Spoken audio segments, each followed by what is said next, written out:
सब केहू के हाथ जोड़ के प्रणाम करे तानी और गोड़ छुके गोड़ लागे तानी। कैसन बानी रवा लोगे?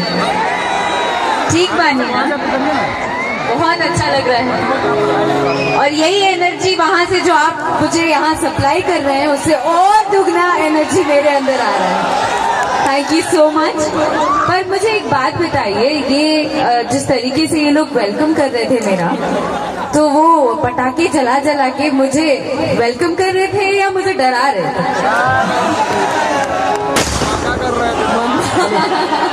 भैया अरे दिल के बहुत कमजोर बानी जी। मत करी, खत्म हो जाएगा। देखे में शेरनी वाली कर हेलो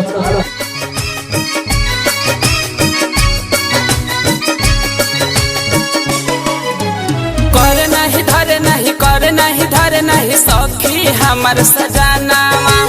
कर नहीं धरे नहीं कर नहीं धरे नहीं सखी हमर सजनावा। लहंगा में तोड़ पे हमर तितली, लहंगा में तोड़ पे हमर तितली गावे रोज भजनवा।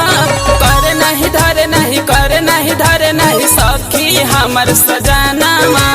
कर नहीं धरे नहीं कर नहीं धरे नहीं सखी हमर सजनावा।